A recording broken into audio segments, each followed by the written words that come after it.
soul, I feel the love is missing. The color in your eyes is something I've been wishing. Put the burden on my back, holding on to what we had. So now I'm dancing in an empty room.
Became so distant.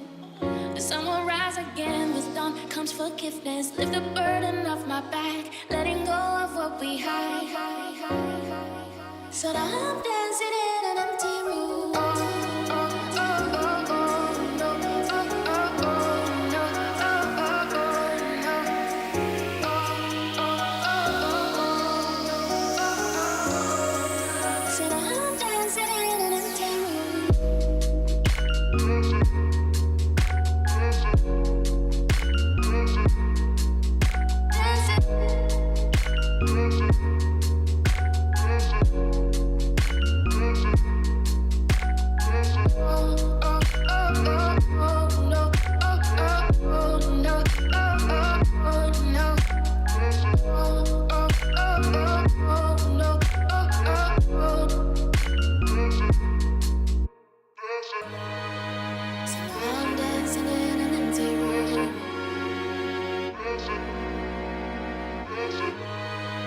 So now I'm dancing in an empty room.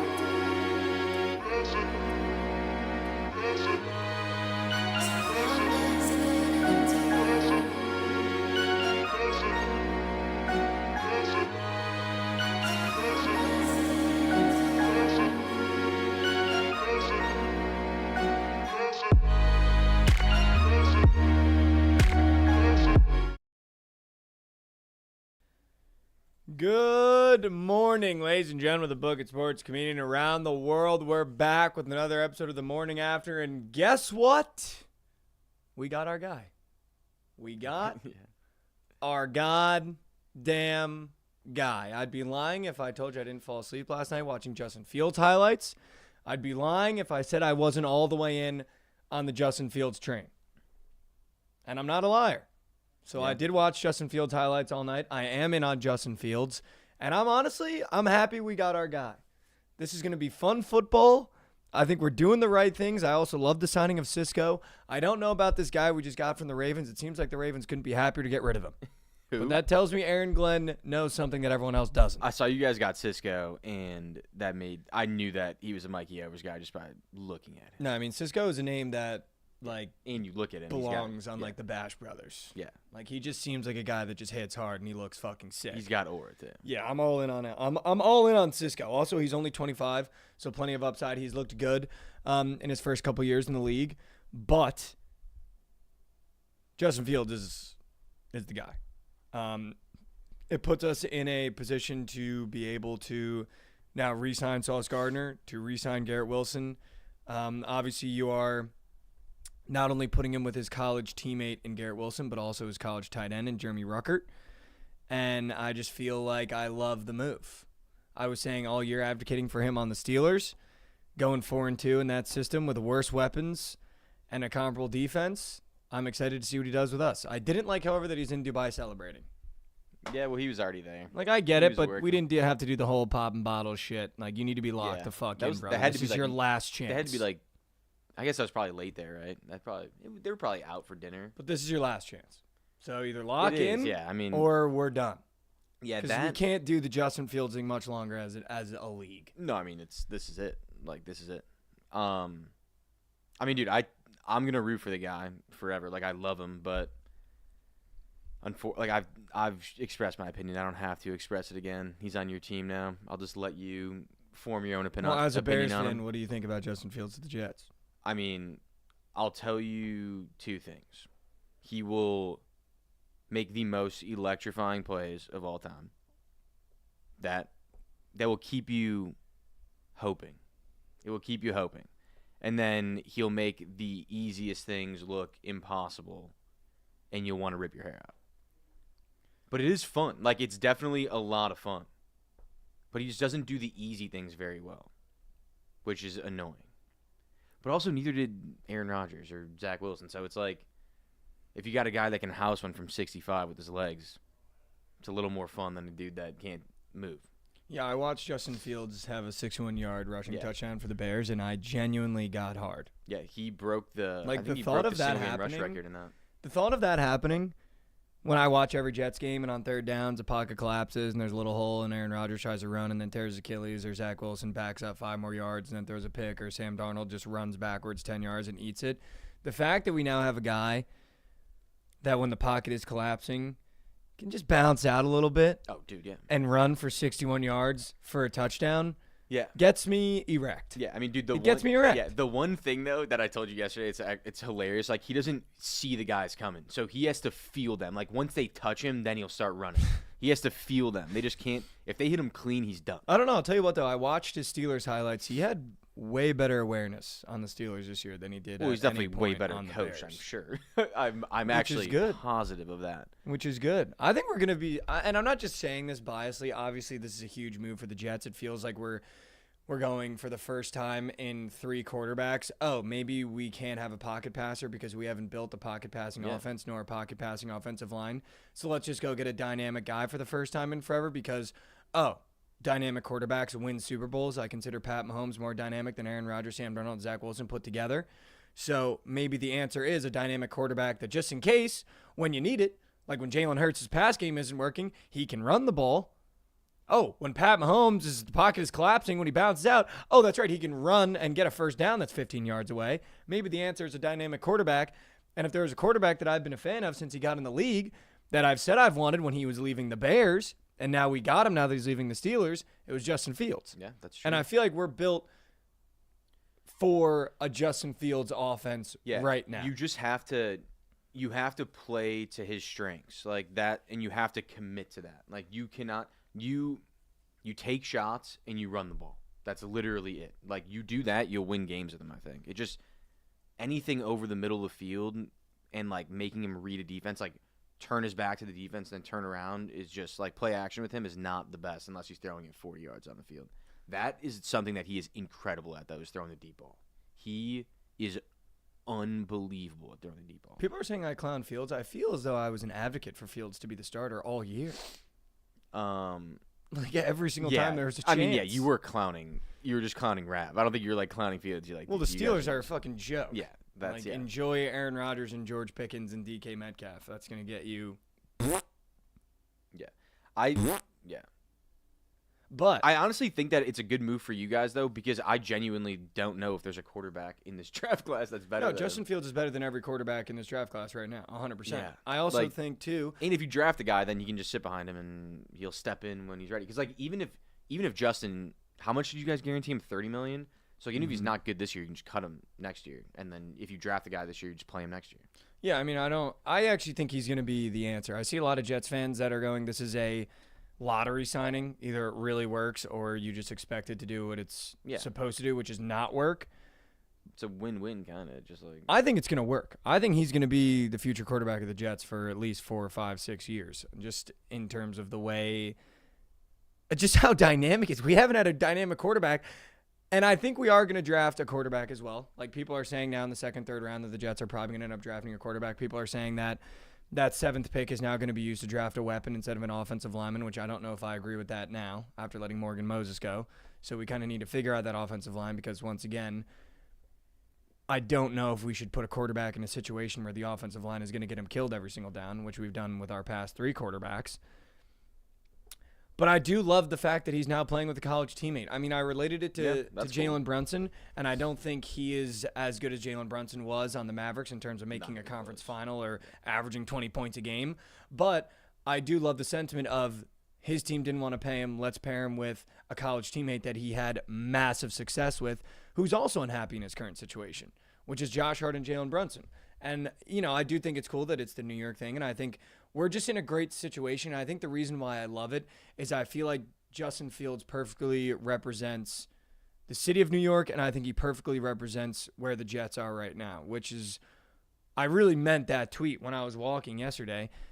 You have a quarterback in a franchise who pretty much everyone has given up on. I don't think you could find a single high praise opinion of Justin Fields outside of the Jets right now, and that's why the Steelers wouldn't even commit to making him the number 1. People used to slurp him, though, and then the love went away pretty quick. But I think now you can't. No one believes in the Jets. No one believes in That's Justin Fields. Your back's kind of against. If you're Justin Fields, your back's against the wall. If you're the Jets, your back's against the wall. You have a quarterback in a franchise that are in the same position. So what do you have to lose? You might as well just scratch and claw together. And I think I actually really love that. I think you brought Aaron Rodgers into a situation where he didn't represent the culture of New York City. He didn't represent the culture of the New York Jets.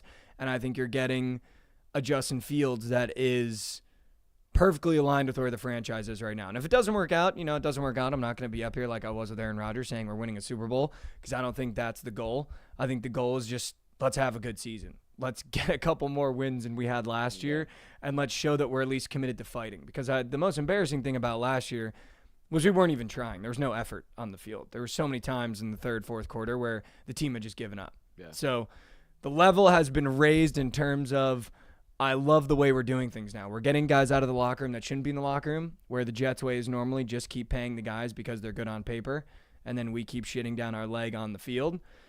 Whereas this new regime of Aaron Glenn seems to be, let's get the bad guys out and let's get guys in here that want to work. And I think Justin Fields, everywhere he's went, has been a worker.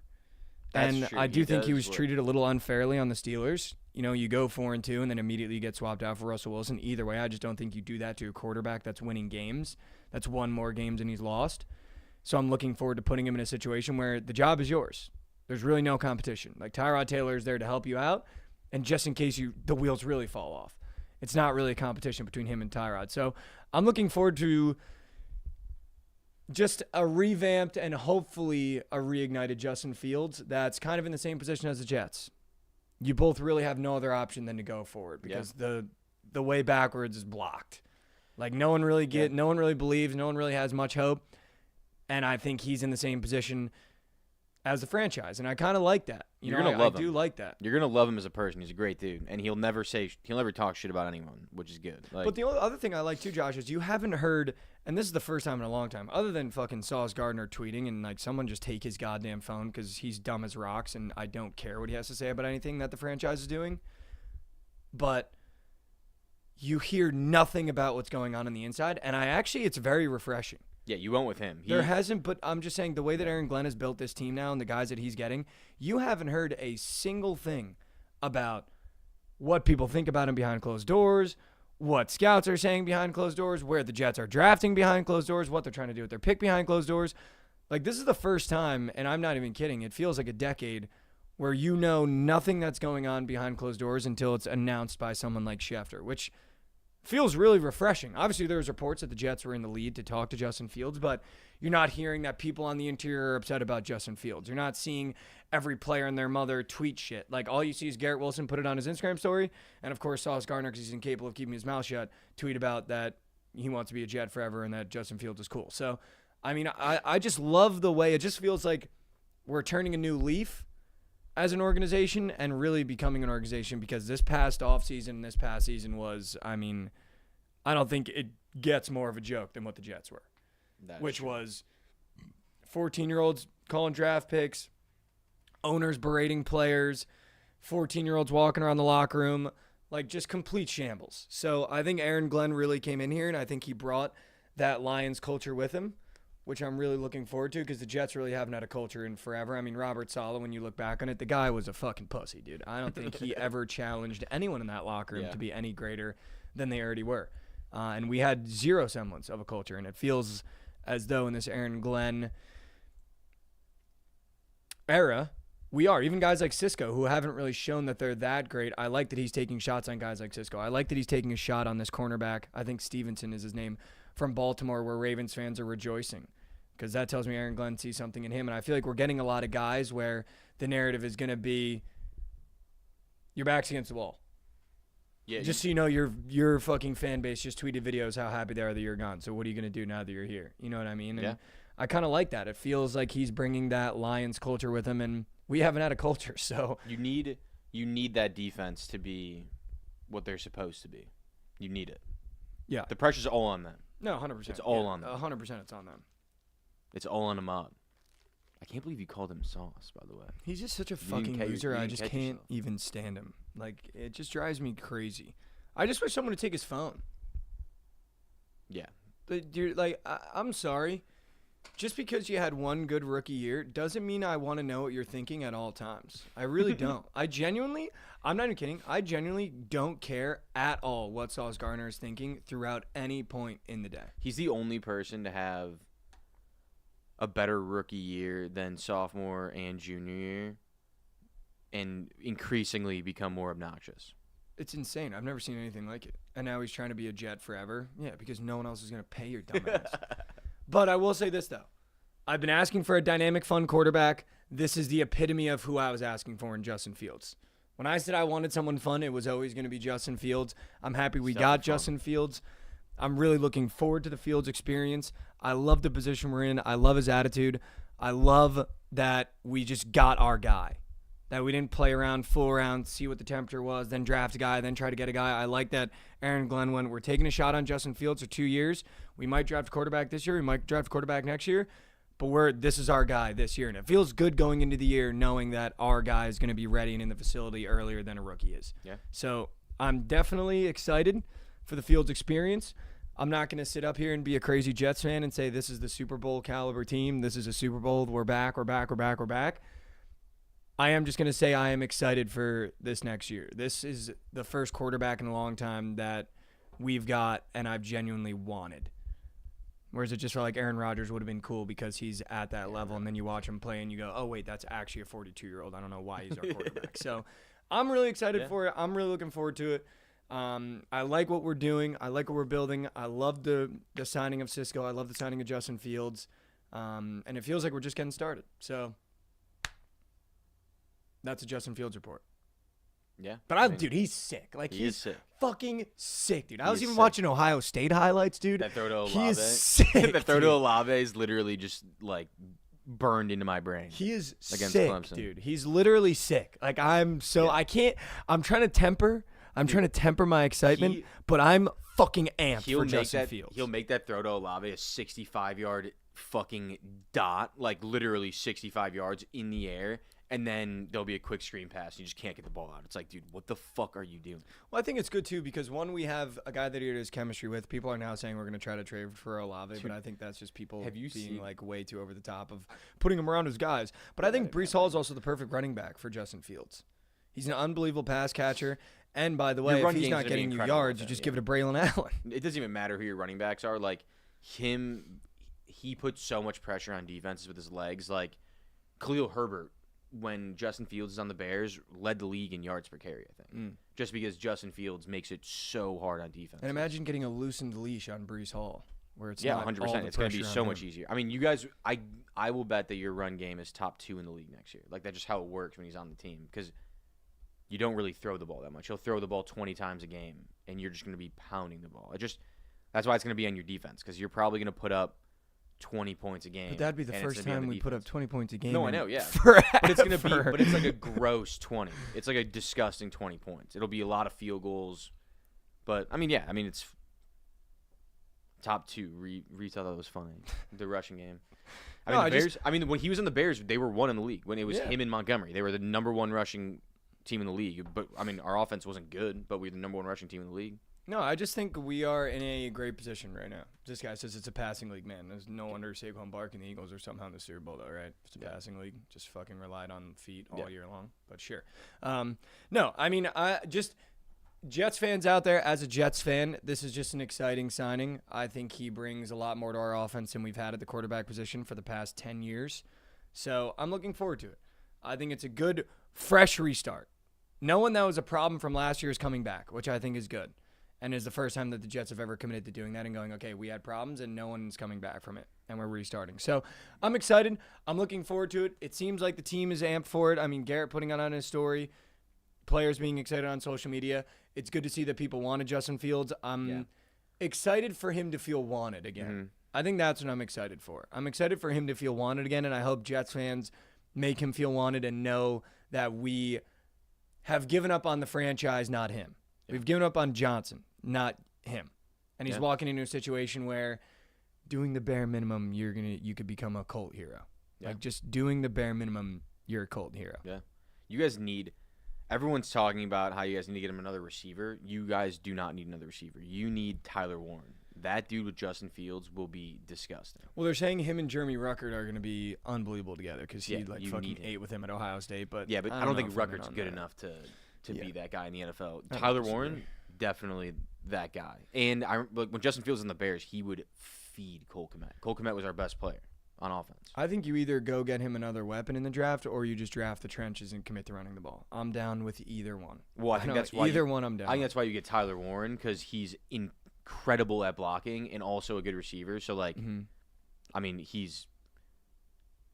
I think that he's probably a top 3-4 player in this draft overall. Like, it's like him, Abdul Carter, Mason Graham to me. Like, those three are the most pro-ready, so. No, 100%. Also, Cooper Kupp wouldn't be a bad move, I guess. Like, just get him a vet that can line up in the slot. Couldn't even get open last year.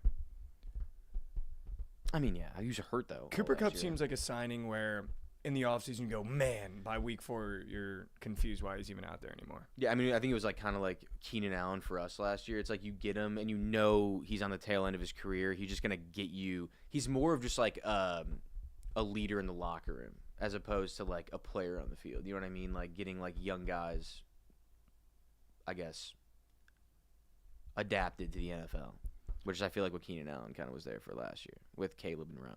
Well, I mean, speaking of the Bears, you guys can hang another banner. Yeah, it's over. It's over. Three-peat. I don't know how you guys have done it, but you're one of like 5 franchises to have three-peated. Yeah. Ever? We're the only franchise to three-peat.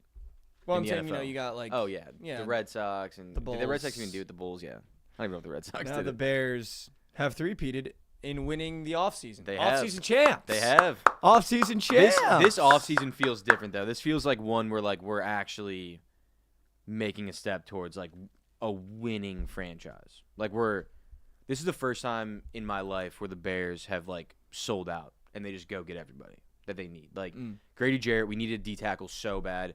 Odiingo, that's his name, yeah. We needed DN so bad. I know that we probably overpaid for him, but there was just no really real young DNs on the market this year. And I mean Drew Dahlman. And then we went and traded for Tooney and got Johnson as well from the Rams, dude. Like, I mean, we took our greatest weakness on our team, our interior offensive line, and maybe made it our biggest strength, which is incredible. Like, that's what wins you football games. That's why I love the Eagles. That's why the Eagles win. They literally just have too many offensive linemen and too many defensive linemen. That's how you win. Like, you're able to just keep going because like those are obviously the two most injury-prone position, or I guess injury-prone positions on each side of the ball. So, like, you're going to lose guys there every single year, and just who's the next guy up. And, like, that's what you need is depth at these positions, and that's something that we literally never had. And we're finally getting it. And Reeves Tree, Caleb Williams, still horseman. Crazy that Caleb Williams, he got sacked the most times in NFL history last year. Second most in the NFL history. Still had 20 touchdowns to only 6 picks. Literally with no offensive line and no run game. So, I'm excited. I'm very excited. No, I'd be excited too. I mean, it says something when the fan base goes, hey, man, we need to protect him, and then the franchise goes and gets him protection. It's amazing. And, like, a lot of it. Like, a lot of it. Yeah. Which I love. I mean, this is now the year. Yeah, I mean, I wouldn't say it's the year. I think this is the prove it year. This is the year where you have to make the playoffs. Like, you literally, like, you have to. I mean, Potentially also, win the division. Ben Johnson, I think that win the division, I think it's definitely possible. Like, I think that every team in the division is going to take a step back. Like, genuinely. I think the Lions, like, it'd be impossible for them not to. Like, losing Ben Johnson and Aaron Glenn. You lost both your coordinators. We stole their wide receivers coach, their quarterbacks coach. Like, I mean, I think their new OC is their O-line coach from last year. I mean, the Vikings lost their quarterback. They have a rookie coming in. They have J.J. McCarthy coming in. Who knows how good he's going to be? I mean, they still have Jay Jettis, so they'll still probably be fine. And then, dude, The Vikings are kind of having a sneaky good offseason now. They are, yeah. I mean, they re-signed Bynum. I mean, they're good. It's just like I don't know if they can win that. The one they win 13 games last year. I just don't see them winning that many games with J.J. McCarthy. Well, now their quarterback is on the Seattle Seahawks. Shout out Sam Darnold. Yeah. Which, by the way, Seattle, if you haven't already, time to start learning third down sacks. I don't know if anyone watched the end of Sam Darnold's tenure in the Minnesota Vikings, but it was exactly what he did on the Jets for 3 years. And it is on third down, I'm just going to run backwards and lose us 6 yards, so we have to punt. And that's just the reality of it. So if you're the Seahawks, I don't know what the hell they're building over there. I don't understand this theory that the NFL has, and I would love for you to explain it to me because I can't find anyone that can explain this to me. When a quarterback has shown you time and time and again how fucking horrible they are, and then they have one good year, why the NFL immediately jumps and goes, we're going to pay him for 4 years. Because I just don't understand. There's nobody else. I just don't understand. There's nobody else. That's why there's really only like 15 good quarterbacks in the NFL, 20, and the rest of them are just kind of like. But you're going to pay like I do not want that guy to throw to who now? Jackson Smith and Jigba? You're not even putting him in a good spot. No, the Seahawks saying we're rebuilding? Yes. We're going to lose and try to get the first overall pick in the next couple of years. I don't know though because like they have a bunch of young guys on defense too, so it's weird. But who's Kenneth Walker and Jackson Smith and Jigba? I think those are the only guys in the offensive room. Yeah, that is really it. Charbonnet. That's it. Yeah. We're good. So Sam Darnold's going from Justin Jefferson and Aaron Jones to Zach Charbonnet and Jackson Smith and Jigba. Yeah, it's gonna be bad. What are they doing? How late are people on this episode? What? Everyone's saying Josh delusional right now. We're off the Bears. Well, I don't know what they're. Noah I don't fan. know what they're doing. I don't know what they're doing. Dude, I mean, If you're a Seahawks fan right now, what's your mindset? I mean, losing DK and Tyler Lockett sucked, but like I wouldn't say that they got much worse at the quarterback position. Like Geno Smith is Sam Darnold; they're the same person. But I think Sam Darnold is Geno Smith, but just like a little bit worse.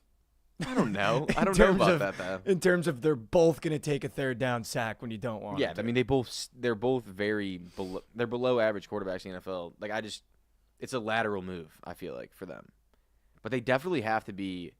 I mean, they're gonna have to draft a receiver. There's no doubt about that. Losing those two guys. It feels like they have to draft everything. Yeah, Yeah. Who's their tight end? No fan. They do have. I think they do have a decent O line. They had some young O linemen. Their defense is good too. Their DBs are sick. So, I mean, if you're a Seahawks fan, you're either committing to a 6-12 year, or somehow Sam Darnold does it again and pulls a rabbit out of the hat, and you're 500. Yeah. Playoff aspirations probably 0. I don't know. They could be sneaky. The division just like not is very Sam good. Darnold back? I think that's the question on one everyone's team. mind. Is Sam Darnold back? Is he back? Are we gonna see what happened to Geno, where Geno came back for a couple years and looked phenomenal? Like, is Sam Darnold really back, or was he in an unbelievable system with I think the best coach in the NFL, Kevin O'Connell? I think he's gonna be screwed personally, just because he's going. When I was head coach, the defensive mind head coach. He doesn't have Justin Jefferson. He doesn't have Jordan Addison or T.J. Hawkinson or Aaron Jones. Like, it's going to be a lot hard. He might be seeing ghosts again. The ghosts might be coming back out to play. Somehow. Do you guys play the Seahawks? That'd be hilarious. I don't know, but speaking of teams we will play, Josh, it just signed new quarterbacks, and the starting quarterback looks like a fat slob out on a boat. How about Zach Wilson getting signed to the Miami Dolphins? Yeah. What the hell are they doing? Like, Josh, This is my exact For thing that I one was year. just talking about with Sam Darnold. In what world, Josh, please break this down for me. In what world does a quarterback look like a complete robot for 2 years as a starter, then spend no time on an NFL field for an entire year? 0 time. Didn't take a single snap. 0 time. 0 time. Did not step on the field 1 time in Denver. Not 1 time. You didn't touch the field, not 1 time. You didn't throw the ball to a wide receiver in a live game 1 time. Mm-hmm. Take a full year off from football, basically, on the sideline. And there's 5 teams trying to sign him? I don't understand. Well, dude, that's what I'm saying. That's But how this bad, is my point. That's how I bad don't understand. That's how bad quarterbacks are, dude. That's literally how bad. Yeah, but there's bad quarterbacks, and then there's No, what but- Zach Wilson but- has put on the field. Okay, so also this goes back, this is a fact, and I don't think that anyone else. I've never heard anyone else say this. NFL coaches have the fucking biggest egos in the entire world. They want to be the ones to break these kids. They want to be the one to be like, see, I told you Zach Wilson was fucking good, and I'm the one that figured him out. That's what it is. It's McDaniels being like, I'm gonna be the one to figure this kid out. I'm gonna be the one to do it. That's why teams take people like Anthony Richardson and Trey Lance, guys that literally are not good at football. They're just like, I'm gonna crack the code with this guy. That's literally the only reason. Because they see all the potential and they're like, I'm gonna teach this guy how to be good at football. I'm gonna teach him. I'm gonna figure it out. But if you're the Miami Dolphins and you sign Zach Wilson to be the backup, he's going to have to play. Tua Tagovailoa hasn't had a single year where he's played, where he's been fully healthy. So the Dolphins are literally the one situation where when you sign a backup, that player is going to see the field more than you think because Tua is 100%. incapable of staying healthy, and now he looks out of shape. Yeah, to be fair, though. Did you see the yeah. video? No, yeah, I did see that. But to be fair, he is better than Skylar Thompson and Tyler Huntley. But is Tyler he, Huntley though? in that offense was dude. But is he better than Skylar? Like, dude, I had the Zach Wilson experience. Maybe the not kid Skylar is Thompson, but horrendous, Tyler Huntley dude. for sure. He's better than that Horrendous. offense. Dude, he just in that offense, like it doesn't really matter how good you are, as long as you know the offense and you can get the ball out pretty quickly. You're probably gonna He be can't fine. do any of that. Yeah, like that. So yeah, then He he's can't fucked, get. But Dude, that was his problem. He can't get the ball out within 5 seconds Yeah. of the snap. yeah, so then they're fucked. But they're gonna have to force him to get the ball out earlier. That in that offense, he's literally dead. But they were one of 4 teams that was vying for him. I know. How can you just take a year off, not do anything, and then people go, ooh, ooh, ooh, ooh. How is that even possible? Yeah, How is that possible? I don't know. I mean, Unless Sean Payton's spinning a yarn. well, that's probably. I mean, Sean, dude, this kid looked good. 100%. This kid looked Well, good. Sean Payton, it's honestly probably just because he was with Sean Payton for a year. I also think "All it's right, he might have hysterical. figured He's him out a back in the little bit." division. Please have him play against the Jets. I mean, he's And you know, coming. just my luck, I already texted in the Bookit chat yesterday. Just mark it on your calendar. Tua Tagovailoa is going to be hurt for 1 game against the Jets. Zach Wilson's going to come in and beat us. And I just know it. I know it. So mark that on your calendar. I'm going to talk all this crap about him. I just know that is genuinely must. going to happen. No, I know that's going to happen. I know that's going to happen. That would be. I would love that game. They would put that on prime time. They'd have to flex that game to No. Monday night. No, we're not They'd have flexing to. Zach Wilson against the Jets. They'd have to. We can't. Dude, there's rumors swirling that Uh-oh. the Bears are going to open the season up against the Eagles, which I don't want to do at all. That'd be rad. No, I don't want to do that at all. That would be rad, Yeah, dude. our schedule next year is fucked. Like our entire division schedule is fucked. I haven't seen. I mean, we play Should we some good teams. talk about Daniel Jones finally landing? Who the fuck got him? The Colts, 1 year, $14 million deal. They got their competition for Anthony Richardson. And it seemed like Daniel Jones, it's funny. He's another one where the Giants give up on him and he becomes an offseason phenomenon where every team wants a piece of Daniel Jones. And Adam Schefter tweets 3 times in the past week. Everyone in the league is waiting to see where Daniel Jones lands. Yeah. It seems like teams only wanted him for competition. It didn't seem like one team wanted to commit to him, which I think is fair because Obviously, when you yeah. look at tape, much like Zach Wilson, there's not much there to go, oh, other than the run where he tripped. And you go, oh, he reached 28 miles per hour. He's fast. Holy crap. I don't know if I like this for the Colts. If I'm the Colts, I feel like I am in complete limbo. You literally got a worse Joe Flacco to back up AR. It's literally what it is. I don't even worse. think it's committed to be a backup. I think it's a 1-year competition. I think they're both on their last year, correct? Isn't Anthony Richardson on his last year? He's on well, I guess, yeah, this will be his third Does he have year. a 3-year with a player It's option? 5-year. Okay. So it's 4 years with a player option. First rounders are 4 with a player option. This just so he's feels got one more like- after this, and then no, it's not a player option. It's a team option, not a player option. This just feels like if I'm Anthony Richardson, you're basically giving up on me a little bit because this is serious competition. This isn't like back up and we're going to see what – this feels like we're bringing him in for 1 year to see how you do. That was pretty funny. Like, can you do it? Just funny hearing someone say this is serious competition with Daniel Jones. But it is, though. No, I You know. what For him, mean? yeah, because he Like- sucks, too. I agree. Like, Anthony you're Jones basically sucks. saying to Anthony Richardson, yeah, we don't trust your abilities at all. And this is a guy that everybody wants, and we're going to pay him to compete with you. Yeah. Also a crazy statement. This is a guy that everybody wants. Just you'd think. But everybody in the I league know, for yeah, some you just- reason wants I know. him. It's just insane to be hearing these things. For The Daniel Vikings, Jones. the Raiders, the Colts, everyone was in No, I know. contention Yeah, to I sign know. It's Daniel insane. freaking It's Jones. insane. Could you imagine 6 years ago, Josh Rosen's the most sought after quarterback? Sucked. Yeah, but dude, I don't know. I think signing him for 1 year is weird though, because it has to be. I just don't know. Is he going to be the starter? Is he the No, starter? they're literally saying it's to challenge Anthony Richardson. So I think it's a full-blown quarterback competition. Yeah, I don't get it. I don't get it at all. Everyone needs a backup. I get that, but Daniel Jones. You're gonna pay $14 million for a backup? I mean, if you're the Colts, I don't think you're paying him to be the backup. I think you're paying That's him what because I'm you think saying. he's going to be the He starter. might be the starter. That's what I'm thinking. Yeah. I'm pretty sure I would go as far to say I think Daniel Jones had 50% of the league offer him. And I would go as far to say the Colts are the only one that offered him close to starter money. Yeah, maybe. I would guarantee you the Vikings probably offered him a deal because he was already there and said, but you're going to really be the backup to JJ because I think Kevin O'Connell really sees something in JJ that I don't think a lot of people see because you haven't even heard a peep about the Vikings going after a quarterback or doing anything in the quarterback room. So clearly Kevin O'Connell loves his guy, and his guy is JJ. They should have went and traded for Joe Milton. Actually. He's another one where the Patriots said they want to get rid of him, but they want to put him in a position that excels his development.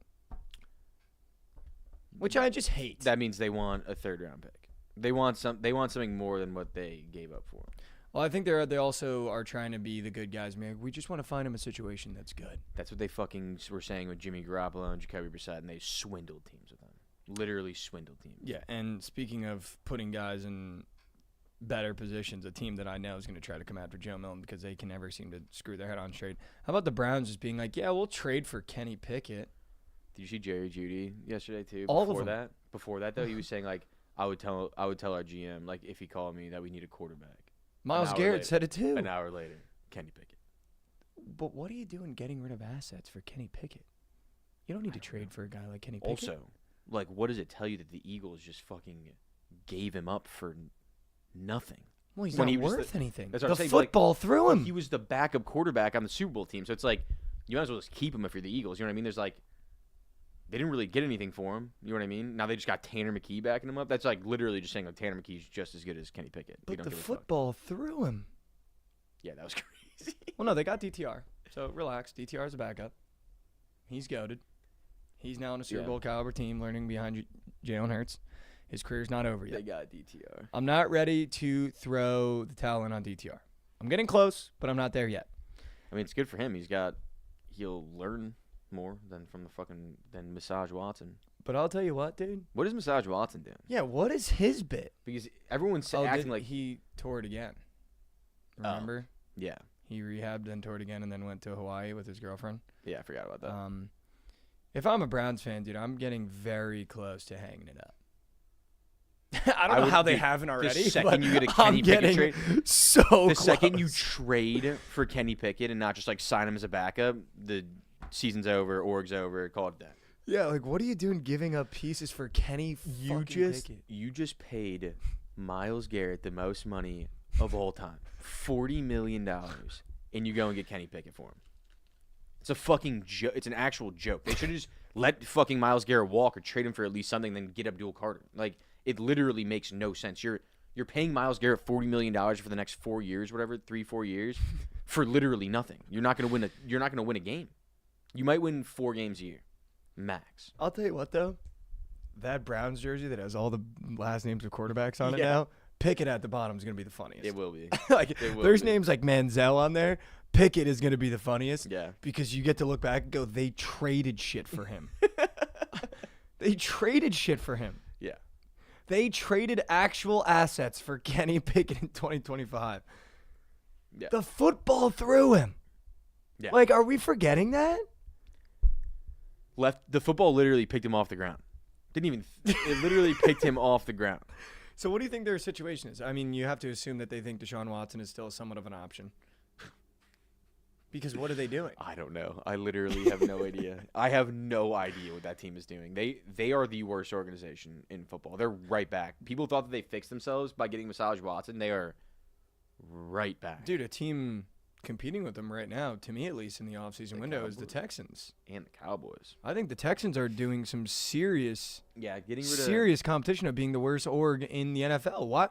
Why are you getting rid of C.J. Stroud's only protection? Yeah, when he And was why the getting- hell are you trading for C.J. Gardner-Johnson? I think the one guy that everyone, when they watched the Eagles, went, that guy stinks. Yeah, he stinks. He stinks. And he seems like a cancer in the locker room. He seems like a dickhead. And it feels like if honestly. there's one thing the Texans don't need, it's more personalities. 100%. Dude, getting rid of Laramie Tunsil made no sense. I get that he makes a ton of money, but But he's the most He's a- important part of that offensive line. even if he's a top 10 offensive tackle in the league, offensive tackles this year, like, literally, guys like fucking, what's that guy's name? Moore from the Steelers just got signed for like $80 million, and he's like average. Like, he's an average tackle. Just like the market was so slim this year, I can't believe that they traded him away. Also, they did make a good move. I think Christian Kirk will be good in that offense after Tank Dell got But now hurt. he's got no protection. No, yeah, I get that. I'm just saying, like, And that's C.J. like one Stroud move I already think struggled is last year, good. and it felt like he wasn't protected enough last year. Yeah. Yeah. So I don't understand I when agree. when It your makes quarterback no has a sense. massive slump, would you get rid of his building block on the O-line? I agree. When I saw that, I was like, dude, what the fuck? And then, yeah, like you said, I don't know what the Cowboys Also, are for doing Jaden either. Daniels, Do you know though, that the that's- Cowboys in the past, I think it was 6 years, have not spent more than $9 million on a free agent? Since Zeke. It's I think literally so, probably yeah. since Zeke, yeah. What does he do in the Well, offseason? and I Tony actually don't Pollard, they might have like. I paid don't him. even understand. No, they didn't. He went and he walked to the Titans. I'm saying, like, the first time. Didn't they pay him instead of Zeke? They said the one that time? the tweet or whatever was that hey, they haven't spent maybe he- more than $9 million on a free agent. He probably was $9 million because that's what running backs are probably getting. But I just don't understand. It feels like the offseason comes around and Jerry Jones, after having a complete disaster of a year, goes, "We got everything we need." You just go, "What? Yeah. What do you mean, dude?" He restructured Dak and CD's contracts to have more cap space and signed a long snapper and Javonte Williams. They literally gave up money. No, they didn't give up money. They just turned it into signing bonus. So they just got the money now. But they literally got a long snapper and Javonte Dude, Williams. he's got CD Williams tweeting, "It's about winning." Yeah. Or CD Lamb, sorry. CeeDee CD Lamb, Williams. They got CD Lamb tweeting, "It's about winning." Yeah. And then not signing anybody. What are you That doing? field goal unit's going to be gross. Yeah. Yeah. The long snapper and Aubrey together, that's going to be gross. But what are they doing, dude? I just don't understand, Jerry. Like, Who's even left? why does it feel like Howie Roseman should be the owner of the Cowboys with the way he signs people? Like, at least Howie Roseman will be like, "We're signing Julio Jones." Yeah. And everyone goes, "What?"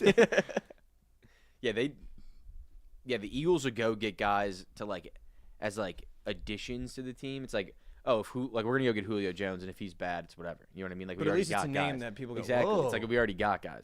The Cowboys go, Javonte Williams, grinder. Yeah, exactly. Okay, we have 1 year deal for Javonte Williams. It also feels like the Cowboys have 4 Javonte Williamses in the backfield already. Yeah, Like, that's just another Javonte Williams Yeah, it in makes- a Javonte Williams backfield. it makes no sense. And you know he's going to draft the most random guy of all time, too. 100%, 100%. I don't even know. In all this talk about Micah potentially getting traded, Well, it's also hysterical because they go, "We're not drafting," because everyone knows they need a running back, and they go, "We're not drafting Genty." And then he signs Javonte Williams. So do you think Javonte Williams is a comp to Genty? Genty. Or I just don't understand what he thinks he's building. I think he thinks he's got a golden bullet in Dak still, which I think everybody knows that is not the case, that Dak is not a Super Bowl caliber quarterback. But I think Jerry Jones is one of these guys that thinks he's the smartest guy in the room when it comes to football. 100%. And I think he thinks he has a golden bullet with Dak, so he doesn't really need much. And for whatever reason, he can never find a free agent that he likes. Yeah. So I don't understand what he's doing. Dude, I mean, he's Jerry Jones. It's the same shit every year. It's like everyone. And he still doesn't has have no a idea. second wide receiver. He doesn't have an offensive line. Do they have a single offensive lineman on their team right now? I'm not even joking. Like, I don't even know if they have an offensive lineman on their team. Man. They need 9 draft picks with what they did yesterday. Dude, also, wait, real quick. Yeah. Grady Jarrett, the dude that the Bears signed from the Falcons, there's a video that surfaced of him when he played the Packers 2 years ago. And Jordan Love, like an offensive lineman, Jordan Love was running the sideline. Offensive lineman kind of pushed Grady Jarrett after the play, and Jordan Love started talking shit to him. And Grady Jarrett was like chasing him down, calling him a little bitch. So I am all in on Grady Jarrett already. Good. Literally already love the guy. You got to be. Every new guy that comes through the door, you got to be all in on Also, the until fact they that he prove you already wrong. hates Jordan Love makes me love him even more. I agree. Fuck But once Jordan. they walk in the door, I'm all in. Oh, yeah. Obviously. Cisco is going to be the greatest safety in Jets history. I'm already Obviously. on it. Other than that, any big signings that you thought moved some needles? I mean, I actually think the Vikings low-key won. I feel like they just filled every position they needed. They got another great, I think it was a guard or a tackle to protect JJ. They got the kid from the Colts, Will Fries. Oh, yeah. Wilfred. Yeah. Or Freeze. Yeah. I think the Vikings actually had a sneaky good day.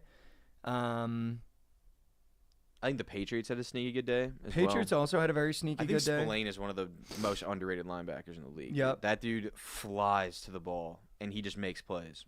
Even on a rat shit Raiders defense, he made plays. Can we talk about Najee Harris only getting $9 million but having 1,000 yards rushing every single year and not missing a single game? Did that not seem very cheap to you? No, I didn't think so. He's kind of worn out. Like he's. I mean, he runs in jeans. Like and everybody knows this. And he's got a ton of carries on him. That's kind of why I think. Like he runs the ball a lot, or he has in his career. So he's got a lot of miles, and that's kind of a thing for running backs.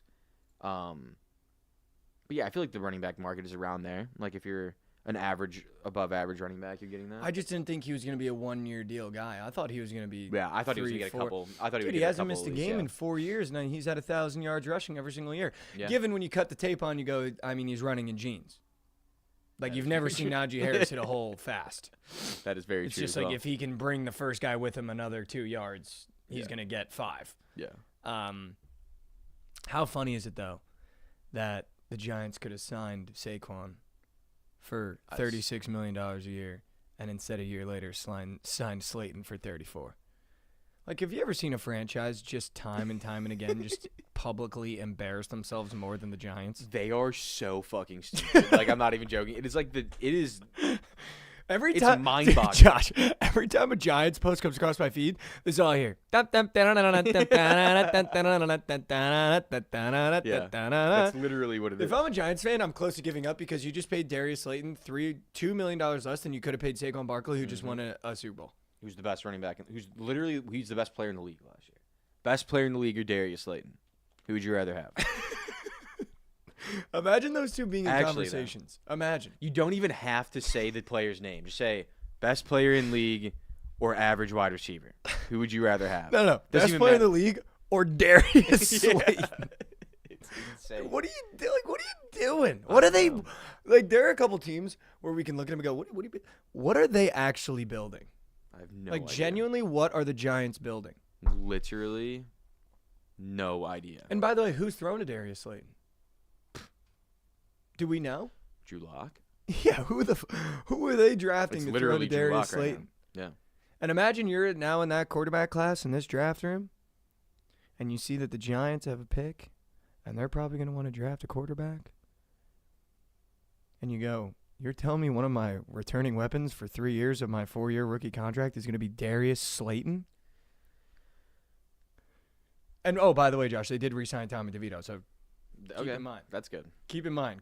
They did re-sign Tommy DeVito. What are they doing, dude? I don't know. Dude, I'm just looking over here. I'm looking through all these free agent things. The Patriots literally signed like 15 people yesterday. No, they did a great job. The Patriots are putting together a team that sneakily, scarily is going to be in the background and really cause me problems for another probably 10 years. With their D-line, dude. Like, they built out their D-line. Harold Landry and Milton Williams in their D-line.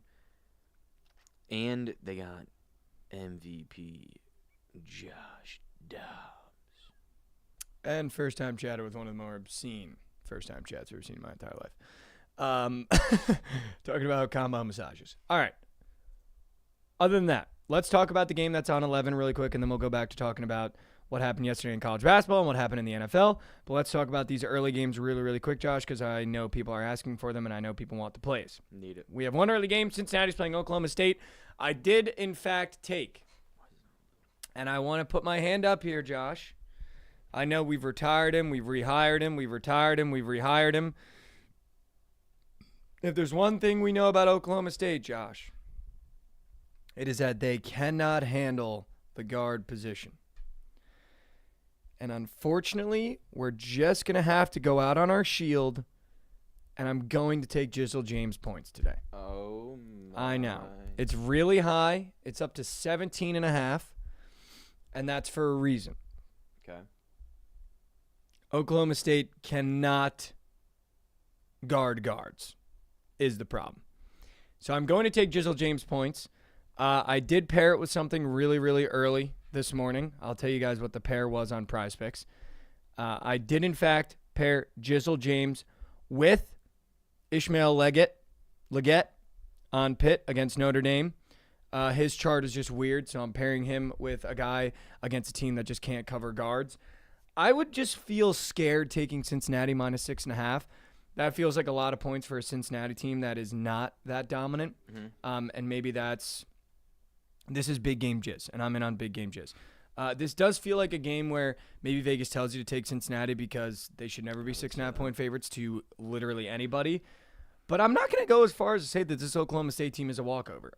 They can't cover the guard position very well, and the only thing that Cincinnati really has is good guards. So in that regard, you go, okay, Cincinnati should really walk through them. But again, when you look at teams like the University of Delaware and what they're doing right now in their conference tournament, I just find it very hard to take any favorite minus 6.5 right now in these conference tournaments. I like these short spreads like Pitt Notre Dame. I like these short spreads like TCU Colorado. But the 6.5 does kind of scare me just because we've bet on this Cincinnati team a lot in the beginning of the year. We faded them a lot midway through the year, and then we kind of stayed off them towards the end of the year. Mm-hmm. I just don't know if I would pick a side. I would just take Jizzle James points, and that's what I did. Okay. I want to take the under in this game. Okay. Yeah, that's really low I think total. this game is just going to be disgusting. I think it is a super low total for these two teams as well. And I think the spread is pretty telling. I think Oklahoma State is going to get walked. Throws up a shitter in this spot. I mean, I wouldn't be shocked, dude. When I look at their points on Prize Picks, no one really has a weird chart in terms of it doesn't seem like Prize Picks is telling us that any of these guys are going to have a great game. Yeah. The only guy that I really would have looked to say, okay, are they putting him higher than what his normal line is would be Bryce Thompson, and his line is sitting around right where he averages, so they're saying it should be a pretty average game for everybody is what I'm assuming now. But, I mean, if you are a Cincinnati fan, a Cincinnati bettor, Day-Day Thompson, Jizzle James really should be able to have their way. So I don't think either player is a bad square to pick in this game. Obviously, biasly, I'm going to take Jizzle James because we've taken him all year, and this just feels like a good spot to get him against a team that can't cover guards. It could be the last game of Jizz. So. Could be last Jizz. So I'm definitely going to take Jizzle James, but I don't think Day-Day Thomas is a bad look either. Listen, there was when Lauren was on, I remember it was one of our more iconic squares, was taking Caleb Love with his highest point total of the year, threes against this Oklahoma State team because they just can't do it. So do I feel confident taking a guard as good as Jizzle James against a really, really, really, really, really bad defense in Oklahoma State? I do. And I think that total is only as low as it is because Oklahoma State also is just rat. So it's not really going to be a defensive battle. I just think Oklahoma State, like you're saying, is that bad. Yeah.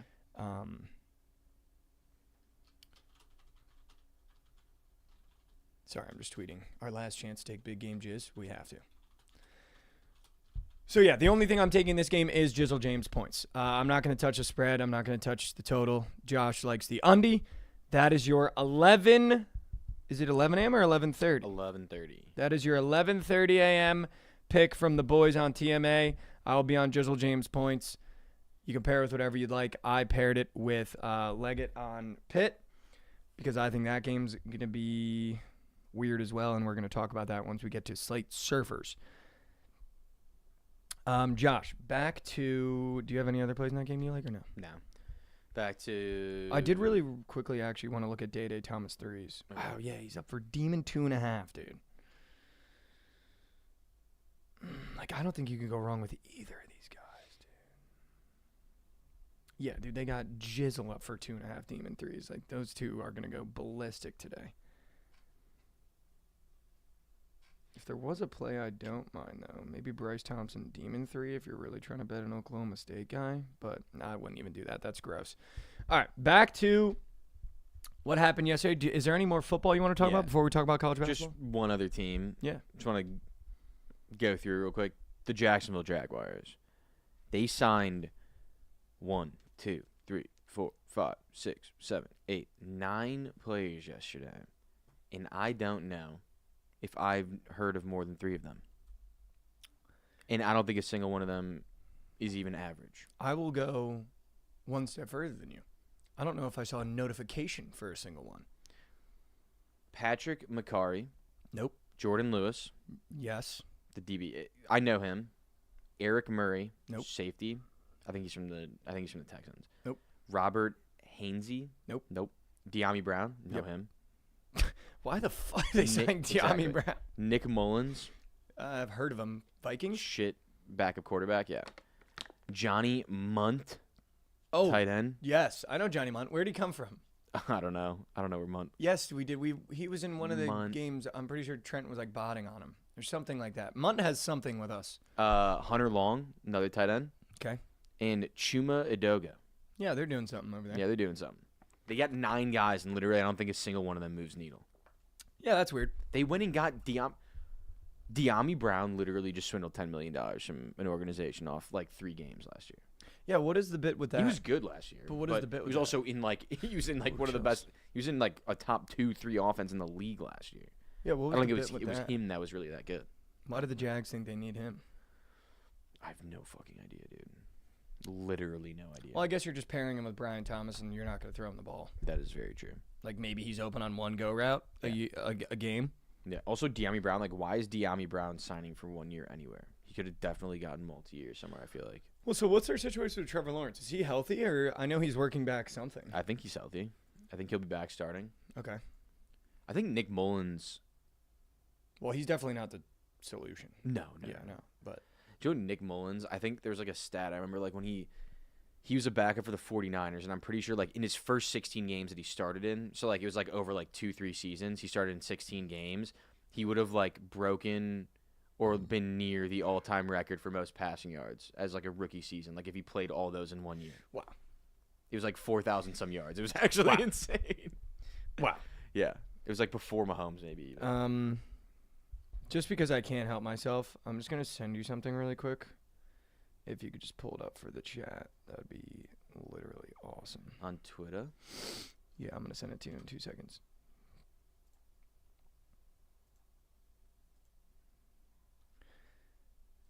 With the sound on would be great.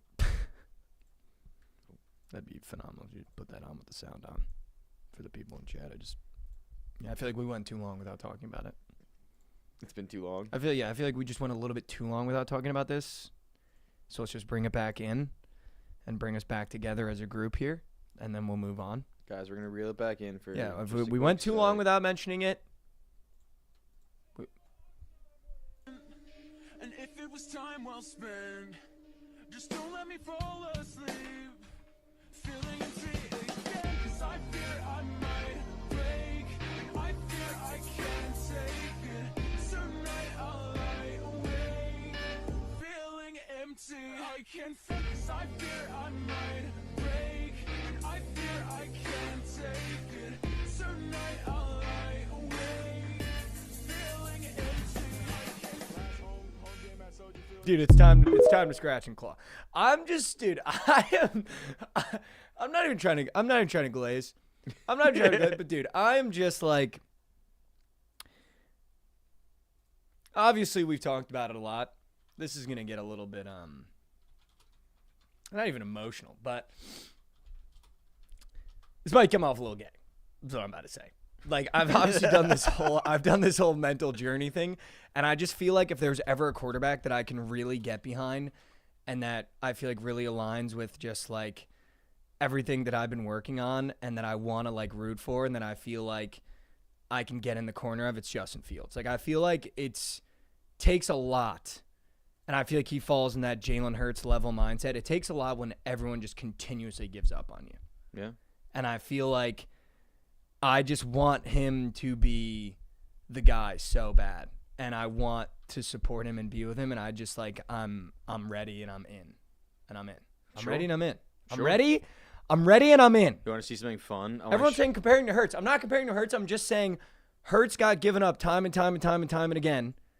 And I'm just ready for Justin Fields to have a spot where we believe with him and I believe in him and I'm in on him. And I'm not going to say anything more other than I just believe in him. I just believe in him. Do you want to see another deep cut play that you wouldn't see? Yeah, I would love this, dude. This This is what I need out of he you. I need like the lined up- deep cut week 14 against the Jags, one throw. He lined up at running back. Not even at running back. Like you'll see. It's a sick ass play. Oh, we need to get this off the screen. Get off the screen. Why will that not get off the screen?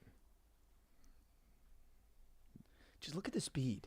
Can we just look at the Why speed? will this? Look, But see just how look at the speed. They put Cole Kmet under center and pitch it to him. But just look at the speed. Look at Yeah. the speed. Look at the speed. Look at the speed. Look at the speed. Look at the speed. Come on, dude. Deep cut. Here we go. Cole Kmet in motion goes under center.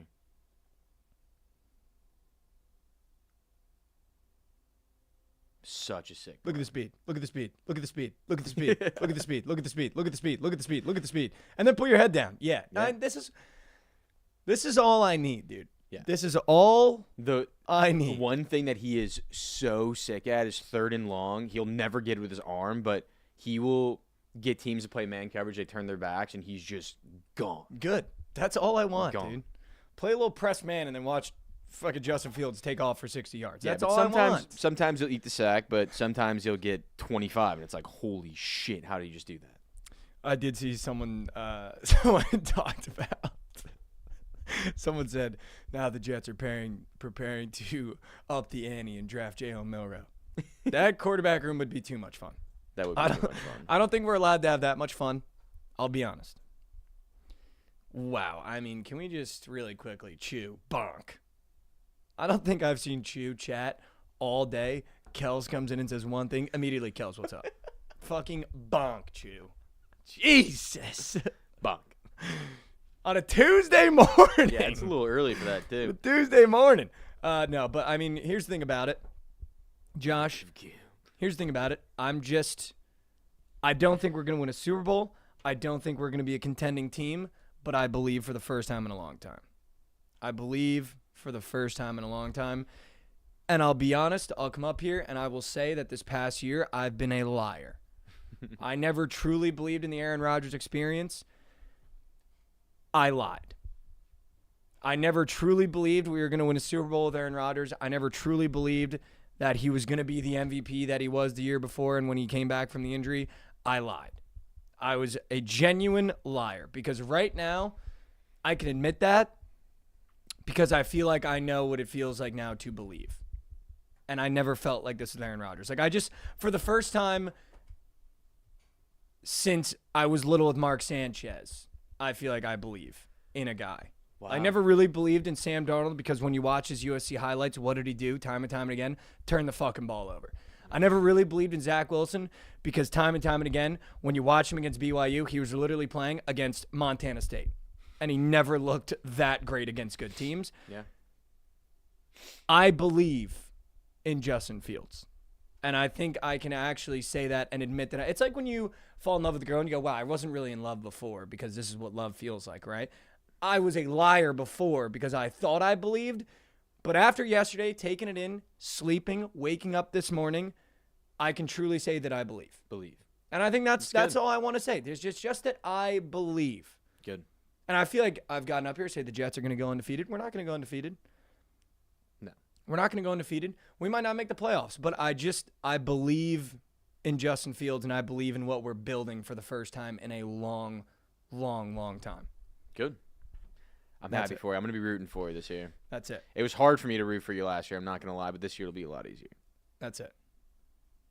That's it. And I will But say everyone's now. saying, can someone clip this when we come back week 9? I will say now. What am I saying? That's insane. I'm gonna refrain this entire year as well from saying I told you so, because I'm not gonna But say what that. am I saying? That's I told you so. I'm not saying we're winning the Super Bowl. I'm not saying we're going undefeated. I'm not saying that. I'm not saying that I'm like arguing with you, but I'm just gonna let you form your own opinions on it as a fan. Like the check down things and like making the easy throws. Like I'm not gonna be like every single game like I told you we can't do this. But I'm not coming in saying I think he's gonna be Jalen Hurts, Lamar Jackson. I know. Yeah, he's Like I'm just saying I believe in him, and let's just see what happens. Yeah, good. Like that's it. That's all I'm saying. Everyone's saying clip this for week 9. But week 9 we might be 0-9. But if he's trying his hardest and he's not bitching like Aaron Rodgers was, and everyone's at least giving effort on the field, I will still believe. The problem last year, we talked about all the time, there'd be games where the Jets just gave up. And we're talking about in post-game press conferences, we just got guys not trying. Do you know how hard it is to watch a professional team of athletes getting paid millions of dollars not try as a fan? Yeah, it's fucked. You know what I'm saying? Yeah. So we can clip it. We can clip it. But I'm just saying, I believe. I believe. I believe in the Bears, I too. believe. I'm going to be the same way. Good. I believe. I'm not going to throw I mean, honestly, the only expectation is playoffs. Like, you have to It's a make the huge playoffs this year. expectation. That's it, though. But, like, that's literally it. You have to make the playoffs. You got the quote-unquote best offensive mind available. Well, that's actually, I wouldn't say quote-unquote. That's like a fact. I think he's the best offensive mind available. And you finally got an offensive line. Figure it out. Figure it out. Look at the speed. They're 3-12 in that clip. I will say this, though. I think people don't realize how low my expectations are. All I've been saying is I just want to have fun watching the Jets. I haven't had fun watching a Jets game in forever. Yeah. So Justin Fields is just a fun guy. So I'm looking forward to at least having fun. We might be losing games, but if he does that, I'm in. You know what I Yeah, mean? I that's- haven't yeah. seen big plays in years. So In that game that against the Dolphins, that 65-yard run or whatever, I think he had like 280 rushing yards in that game. It was a record, I think, for a quarterback. the things I would give for a 200-yard rushing game out of my quarterback. It was insane. The things I Might would have been like give up. 261. The things I would give up. All right, Josh, let's talk about what happened in basketball yesterday. We said it. You screamed it from the mountaintops. How about the Delaware Blue Hens advancing? How about it? How about it? You said to take the money line. I said I'm going to take the plus 6.5. We both looked smart. Shout out Delaware, dude. Now you want them to punch tick. If you're a college basketball fan, if you're a fan of sports, you want them to punch tick. 100%. You want them to win this next game. If you're rooting against them, if you're betting against them, you are a bastard. Loser. And that's just all I'm saying. That's all I want to say. That's all I'm saying. Unfortunately, we almost had another Cinderella trying to find a glass slipper, but Pepperdine came down to earth and played St. Mary's. That's Yeah. just tough. That's just tough. Dude, they kind of hung in there the first They like, did. 10 minutes of the game. They did. 15 minutes, and then They did. Then it kind of. Arkansas State is officially canceled. That was the most disgusting display of all time, and I'm also going to loop them in with Furman. Both teams are canceled. I have never seen two teams simultaneously, Josh. It was insane. With 5 minutes left in both second halves, the teams that I bet on, Furman and Arkansas State, just went, oh, we're not going to score anymore. Yep. Furman scored 3 points in the last 3 minutes of the game. Also, I saw 3 points. Arkansas State. They were like tied with like, I don't know, 5-6 minutes left, and then they were down 10 in like a snap of a finger. Dude, 5 minutes. Josh, in the Furman game, 3 minutes, they scored 3 points. Yeah. 3 minutes, they scored 3 points. Lost to Wofford. But Waffle. am in on Wofford because they have a kid that shoots Granny Smith. Yes. Yes. Which, by the way, I feel as though there's always one fat white guy that spawns in March Madness that does something really stupid on the basketball court that all of us go, I'm all in, and I'm all in on that. Yeah. I'm all in on the kid that shoots Granny Smith style. It's always just a big man. It doesn't have to be a white guy, I feel like. It's There's always a some big man. big white It's like guy. Burns, though. Like last year, like the big Yeah, dude on NC Burns. State. Yeah.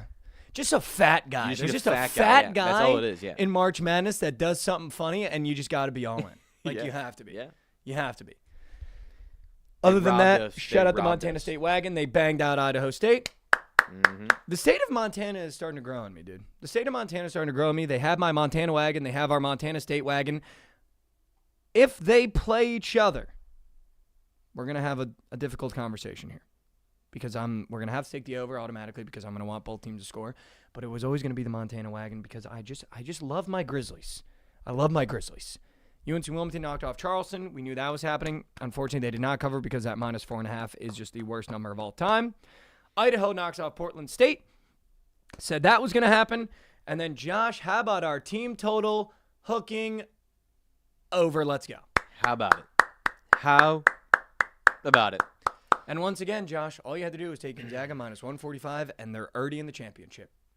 They're already in the championship. You knew it was going to be St. Mary's Gonzaga. I don't know why we play this game with this conference every single year. Like, I don't know why we even – there's no point in making the San Franciscos, the Santa Claras. There's no point in making them play each other. There's really none because you give Gonzaga a 4-game bye. You know how insane that is? All they win one game, you're in the championship? That is insane. Yeah. It doesn't make any sense. 0 sense. Dude, also Incarnate Word fucking hooking for me. Oh, my God. Plus 3.5. They lost by 4 in OT. Rat. They fought for you, though. They did. Like, I mean, they fought for you. Yeah. There's nothing worse than this time of year where you go, damn, that was the last time I'm going to get to watch this team play. Yeah. There's a part of me that's really upset PJ Smith isn't going to be in the NCAA tournament because that kid is unbelievable, dude. Yeah. He took his more than 17. He had 21. Yeah. Dude, also the kid on Delaware, Camden, dude, missed 4 free throws. I know, that was rat. And just needed 2 more points. It's okay, though. I took Cat, and we blew the shit out of Sacramento, so he didn't even finish the game. Also, that other kid, Niels Lane, had 14 points at half, didn't score again. I do want to say this for those in my Snapchat community, for those that have been tailing the Snapchat lineups. Had 2 lineups, go 1 for 2 yesterday. One of them, I did in fact put Bol in, more than 7.5 points. But Josh, hear me out. This is why I know. This is why there's sometimes where you just got to go, you know, Mike, when you said you're facing off against a $1 billion industry every day and we're trying to win against something that is just consistently losing, where it's built for you to consistently lose and we're trying to beat that every single day. There's just times where you take Bol more than 7.5 points. His line gets bumped to 10 before the game starts, 3 whole points, and then he comes out and has 7 points by halftime and then doesn't score a single basket for the entire second half, where you just go, you got me. Where you just got to look at the books and you just got to go, you got me. Because I cannot believe what Bol did. Second half, Josh, he had 7 points. I had 7.5. I was like, 1 layup. We're good. One free throw. We're good. Anything. Didn't score for the rest of the game. For the rest of the game. And then, I always like to put one of Trent's squares in. I saw he was big on Jalen Green yesterday. I have a horrible track record with Jalen Green. Put Jalen Green in a lineup. What are we doing still putting Jalen Green in lineups in 2025? We have Bol, Jalen Green, Max Christie, all 3 of them to China. There's no reason we should have any of those guys in any fucking slips because they do not respect coin. Max Christie has not respected coin 1 time since he got to Dallas. Jalen Green, every time he's supposed to be sharp, he shits down his leg and ruins a lineup. And I'm going to add him to the list. Bol. Why am I even saying his name on a Tuesday? Welcome to the list, Bol. And why is Shaq saying he has the same skill set as Wembanyama? Why are we doing that to Bol? He's tall. Yeah, it's just, but we don't need to do that to Bol. We don't. The guy sucks. Yeah. Wembanyama is going to be potentially the best player of all time. Yeah, we don't need to do that. So there's just some things. There's just some things that I need to be better at. And putting Bol in a lineup has to stop now. It has to stop right now. And I'm stopping. I'm committing to stopping. Hand up. Stopping. Good. Stopping. Well, But that was very disappointing. But shout out the Knicks. The PJ Tucker era started with a win. Here we go. Josh Hart is shooting the 3 confidently. We're playing great defense again. Everyone's looking good. Deuce McBride came out shooting the lights out. We're going to be fine. Cool. We're going to be fine. Knicks are back. We're going to be fine. Well, not back, but playing well. Here. Playing well. If Josh Hart gets his confidence back as a scorer, I'm in. It is, however, looking like Mikal Bridges was the worst trade of all time because you gave up 5 picks for a guy that's averaging 15. But we don't need to talk about that. We don't need to talk about that. All we need to talk about is the P.J. Tucker has started. The P.J. Tucker era for the Knicks has started with a win. That's all we need to talk about. Load up another 10-day for him. Load up another 10-day or a 2-year. Or a 1 year. Yeah, maybe a 1 year. Maybe the end of the season. I like a 1 year. Yeah. I like a 1 year P.J. like a half Tucker. year. I just want us to play the Warriors so he can come in and throw the body around a little bit. That's the That only would be reason dope. we signed him. So Yeah. looking forward to that game. Yeah. All right, should we serve some slate? Let's give the people some plays. Let's give the people some plays.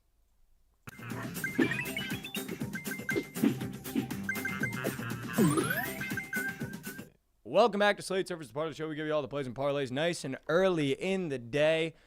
It is officially a Tuesday. Let's start in college basketball, Josh, shall we?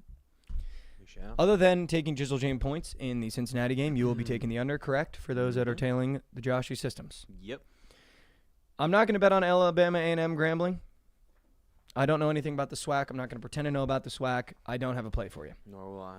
What I am going to do, though, Josh, is I'm going to take Notre Dame plus 3.5. This is just, and it's going to be a system that I do in these first-round matchups or these what they call play-in matchups in these conference tournaments. Both these teams are horrifically bad. Pitt only has 2 guards. Given they both scored a great clip, that's all Pitt has. Notre Dame has Marcus Burton, who averages around 24, and Tay Davis. That's all they have. So whose 2 do I think is better than the other 2? Notre Dame's. So I'm just going to take the points in a matchup where both teams suck, and there could be a lot of variance. Given, could Pitt come out and Leggett and Lowe look unbelievable and they blow out Notre Dame? Sure. But on the other side, could Marcus Burton come out and drop 25 and Tay Davis get 15? 100%. So just give me the team with the points in a matchup of 2 idiots punching each other in the mouth for 40 minutes. I will take Notre Dame plus 3.5. Cool. I'm going to take TCU moneyline against Colorado. I know we committed to not betting this TCU team, but there is not a team worse in the Big 12 than Colorado. And we've learned that time and time and time and time and again. So I'm going to take TCU moneyline here against Colorado. I feel like we have to. A game that everyone's been spamming in the chat because I think it's going to be the Twitter POD. It's going to be the sharp POD. Utah Tech, who is 6-25, is minus 5.5 to Southern Utah. I'm seeing 6.5. It opened at 3.5. Now it's 6.5. People are out for. They have to be out. Yeah, like there's no way that. Will you be biting the cheese with Utah Tech minus 6.5? No, I don't think so. Wow. Dude, if it was like 2.5, I would. That's just way too much cheese. That's way too sharp for me. That's way too. That cheese. That cheddar's too sharp. Yeah. The cheddar's too sharp, huh? Yeah, dude, it's just too many points. I just can't trust a team with 2 wins in the conference to cover by 7 points. That's a lot of points to cover. I mean, I would obviously take them over Utah or Southern Utah, but it's just, I mean, I don't know. They haven't won a single game in the last 5. No, I mean, there's no reason they should be minus 6.5. They just played them and they lost by 7. I think a lot of people are going to take minus 6.5. What if we just take What if we Southern? took plus 6.5? What if we took their money line? Southern Utah? Like they're just, They have to be missing all 5 of their starters. yeah, they have to be. They're also, they also only have 4 wins in the conference, so it's not like they're much better. They have 2 more wins in conference. They're not much better. Are we going to be on the other side of the entire world? Who do you know that's going to have a Southern Utah I'm looking at ticket? the splits. Like, Who do you know that's going It to have a is- Southern Utah it is ticket? mega sharp on Utah Tech. Like, 73% of bets and only 35% of handle are on Southern Utah. Wow. So many bets, no handle. All right, we're taking off it. There's Yeah, I just think no that that's reason like, to yeah. touch it. But I want to touch it so bad. There's no reason to touch it. Just because I've grown up, I'm not betting Cal Virginia Tech. That game just gross. I don't even want to have to check in on that game. I don't have to want to watch that game. I'm out on that game. Is that okay? It's I'm out on that game? I'm out on that game as well. Sienna Ryder, no thank you. Sam Houston, UTEP, no thank you. We're taking Delaware moneyline against UNC Wilmington. Yo. Just a little sprinkle, just a little sprinkle, just a little sprinkle on Delaware moneyline against UNC Wilmington. Let's go dancing, shall we? Let's do it. think they're actually gonna go. Let's go dancing. I think they're gonna go dancing. I want someone to punch dancing ticket Dude, that they're shouldn't. feeling like they're good. They No, didn't even they're like. doing it. They didn't even play that well last night, and they won by 10. Like I watched the entire game. They weren't didn't even watch the playing game. that well. They're I did missing a bunch not of watch free the game. throws. Are you touching any of that UTEP, Sam Houston shit? No. Okay.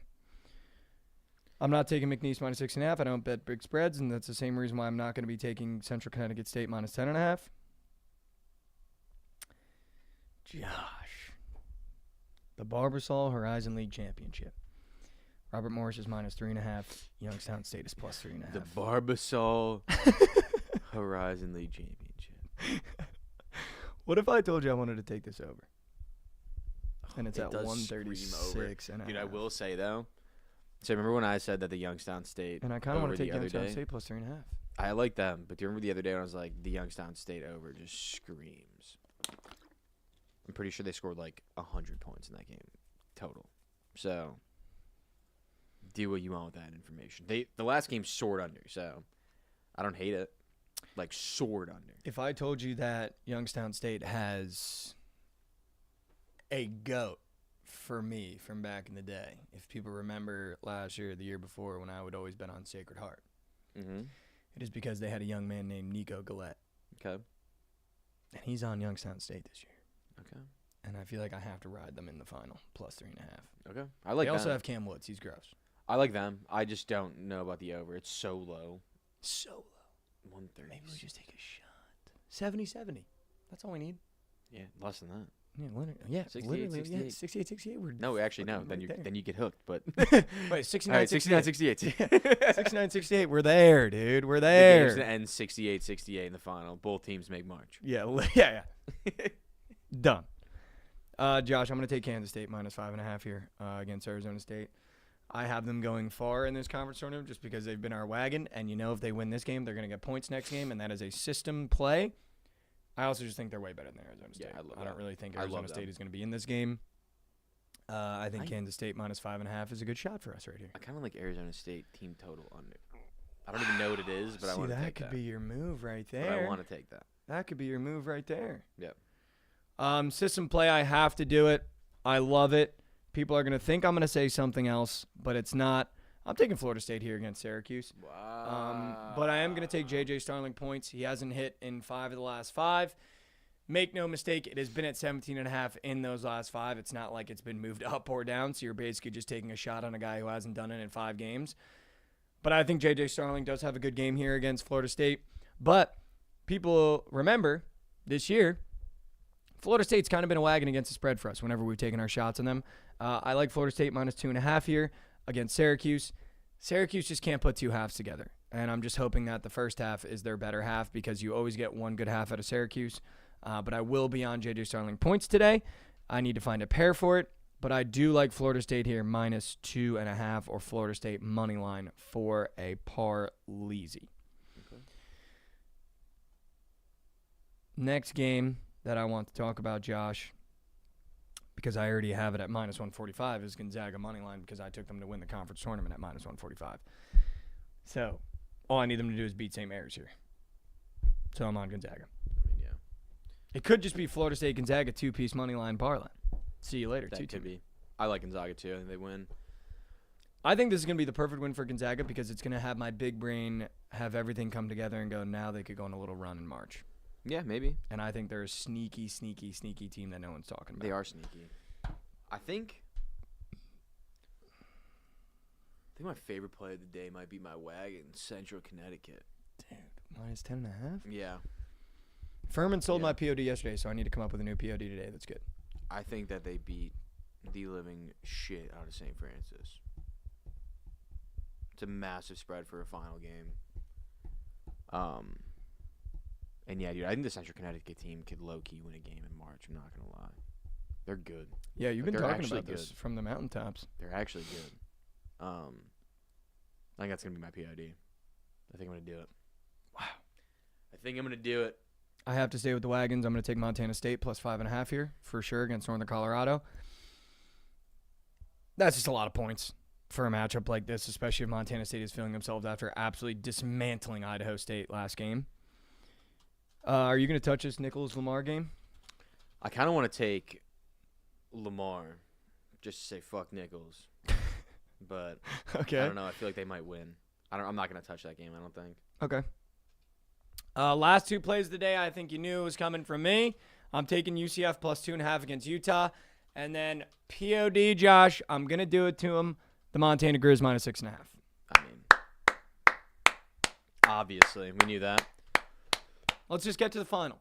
Josh, if this Montana team makes it in the tournament, I'm going to be bustos. And this is our only chance. That is. This is our only chance. Could you Yeah. imagine a Montana State final? Oh, That would be awesome. my busty. That would be awesome. That would be literal. We couldn't lose. Did we? I think we might have gotten this in football as well. Montana State. I'm pretty sure that might have been the championship. Ooh, I know Montana was in because I had dual threat quarterback. I don't know if it was against maybe they Montana played each other in the State. semifinal. I know they played each other and they were both raw. No, let me think.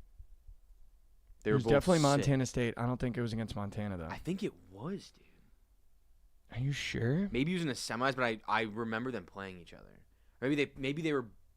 It was in Frisco, and it was Montana State for sure because they have that quarterback, yeah. John whatever. Yeah. Oh, I can't. Why can't I see the color on the other side? Why can't I see the color? Oh no, on they the played. other They side? played the Jackrabbits, South Dakota State. You're right. Yes. But oh no, you know who it was? South Dakota State played North Dakota State Yes. in the semifinals. Yes. Then And they played Montana Montana State. State in the final. Yes, you're right. Bang. Let's Bang. go. That was mind melding. Montana minus 6.5 is a POD. Montana. Also, Josh, for the first time ever, we can finally take money on Prize Picks. Yeah. The goated guard for Montana, that's covered almost every spread for us this entire year. We are taking Money Williams in every single lineup today. That is just required. That is just required. If I had to do a lay today, Josh, I'm actually going to place this lay. I'm going to place this lay. Give me Montana money line. Let me put this together on the book so I can actually see. Because I'm going to take this lay today. Because I actually really like where my head's at with this board today. Also, while you're doing that, Yeah, go Plan ahead. B, we're not going to do the Montana game, obviously, since it's already your POD. We'll go back one and take the Utah UCF over 157.5. Absolutely love everything about that. I love everything about that. I feel I can't wait. I feel my heart breaking. Hold on, Chad. I'm just I'm chefing this line real quick. Give me Montana money line, Gonzaga money line, Florida State money line. This is a TMA exclusive lay. Plus 237. It might be better on the blue. Let me check the blue. Are you on blue? Mm-mm. They kind of have Montana juiced a little bit too much on the green, which I don't like. 10 more points of juice, Mm-mm. which is weird. Hmm. I don't like when they do that. Nor do I. Lock in for this under, chat. Lock in. And were you requiring lockage for the under? I think it's going to smack. I feel my heart. Right. Oh, okay. Blue is a little better odds. Hold on, everybody, chill.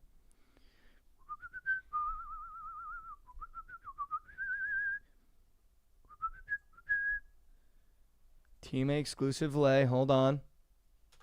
If you just want to do Gonzaga, Montana, that is plus 123. But I'm not a coward. Plus 250 on blue, Montana, Gonzaga, Florida State MLs. That is a TMA exclusive lay. I will be placing that the minute we get off the show today. TMA exclusive lay. The under in this first game starting in 9 minutes. And Jizzle points. Cincinnati, Oklahoma State, under 137.5. All right, Josh, let's go to Prize Picks. Let's get in our Prize Picks lab here. Let's do it. We have not been clipping lately. No. So we're going to have to figure some shit out. We're going to have to dial it in because we've been letting the people down of late. We have. We really have.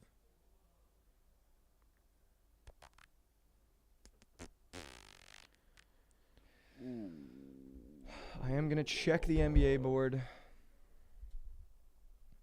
Wow, there's no games on today, and they're all fat spreads other than Bucks Pacers. I think I have one that I like. Okay. I want to take Ishmael Leggett more than 15.5 points. I do like that. He's read his maul the last 3 games. He's up for the same amount as Jalen Love. Jalen Love's kind of been printing. I like Marcus Burton too, but he's just been fucking a bucket. I don't really want to take him.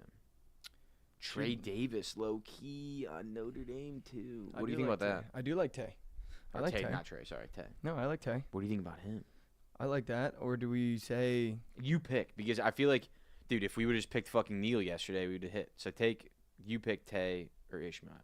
Or do we just go, I like Leggett. I have that in the lineup already. So Okay. what if we went Leggett and just go to our guy, Trezarian White? All right, down. Do you like Trezarian? I haven't even looked at it, but I mean, why would I not like? He's up for Is that 10 points against Colorado. Did they just play Colorado like last game? I'm pretty sure they did. Pretty sure they lost by like 30. But he had 21 against them. So maybe you just go back to your guy. I mean, yeah. He knows how to get to a spot against him. He literally just. Or I could stop being a puss and just no, put they- Money Yeah, Williams in. Colorado won by 20. Yeah. And That's he why had- we're taking And TCU. Trezarian had 21 points. So what do we do? I mean, honestly, like I feel like we just take Trezarian. Or do I stop being bitch made and just make us take Money Williams? I mean, that's fine with me. Why would we not do that? Money Williams on Montana? Yeah. Did we do it? Why would we not do that? So you want to go Leggett and Money? Or Yeah. Okay. Do they have anybody on Utah Tech? Let me check. Utah Tech. No. No. They have people on Bryant and Albany. I know Utah Tech would have been dope, though. Yes, I will be. I'm going to dispel the rumors now. I will be on Nemhard PRA again today. So, wake up. I mean, come on. I feel my heart break. Oh, they bumped JJ Starling down. So that might be... Oh, a full point, too. Yeah, that might be Jeej. That might be Jeej. All right, Leggett and Money Williams is your TMA two-piece. Wake up. Wake up, the sun is out. Chat, before we finish the show, can somebody tell me who's out on Southern Utah? I need to figure this out. Who's tapped in on the Southern Utah I Twitter? need to figure this out. Have to. Because it makes no sense. Why are they plus 5.5? Why is that a thing? I'm thinking about just taking their money line. No? Just like, why not? No one is out there playing in Utah Tech. Oh, they're playing in Utah Tech. How does Utah Tech get in the fucking draw for the tourney? St. George, Utah. That's where they're fucking going? So what are we doing? I kind of want to take Southern Utah. You think fucking people at Utah Tech are like, oh, the tournament's here. Let's go fucking watch. They have 2 wins. No one gives a fuck. All right, let's do this. Teammate exclusive. We're on Southern Utah. If it doesn't hit, we're not addressing it. Yeah, that doesn't, yeah. Doesn't leave here. Shh. Doesn't leave here. It does not leave here. Shh. Money line, not even spread money line. Doesn't leave here. Shh. Everybody, shh. We're going to be in the Twitter space. They're going to be like, they're giving out plays and I'm saying they're not talking about it. Big announcement. Elf is on BTL today. Yeah. Right after this. It'll be entertaining. If you guys are It'll be Elf fans, make sure you go tune in right after this on BTL. All right, Josh, that is a two-piece. I posted on my Snap. My square of the day is Money Williams on Montana. The Money Williams on Montana points. We have to do it. We will do it. And we are doing it. That is my POD square of the day, Money Williams. Might even get a graphic up and moving for the kid because I have been a massive fan of him all goddamn year. Money jizz. The money shot. You only have 3 minutes. I'm doing Hurry it. up, yeah. Yeah, I'm doing it, man. The money shot. Money shot. The literal money shot, dude. Oh my God, and Money's up for 1.5 threes after making none yesterday. Do I go threes with Money or just points with jizz? Threes. Money Williams threes with jizz points? Yeah. Or do I do just threes for both? Threes for both, I think. I think just a money shot. It's literally the money shot. No, he's only up for Demon 3s. For Jizz. Why don't you take that? Fuck that. Take it. Nah, I'm a pussy. Dude. This is literally the money shot. And people are like, he's actually not a long-term winner. Yeah, no shit. I play things called the money shot with Jizzle James and Money Williams. I actually do love that, though. I think he fucking clips today against Idaho. I feel my heart break. The money shot. All right. BTL is about to be epic. Make sure you guys tune in right after this on the same channels on the Bookit Sports, YouTube, and Twitch. All right, here we go, Josh. Say goodbye to the people, and then we will get to the Mikey core of the day. Let's have a day. Want everyone to know that Rab's wearing a Brock Bowers t-shirt right now. I don't know where that came from. Wow, Just what wanna an let you guys know. insane shirt. It's a Georgia shirt, too. I don't know where that came from. He got it in Athens. Just want to let you know. All right. But everybody have a great Tuesday. And let's get no points in 2 minutes. No points in 2 minutes. We're going to get nice and get no points. All right, everybody. Welcome back to Mikey Core. The way that we end every single episode. I do have something prepared today that I wanted to talk about for at least a little bit.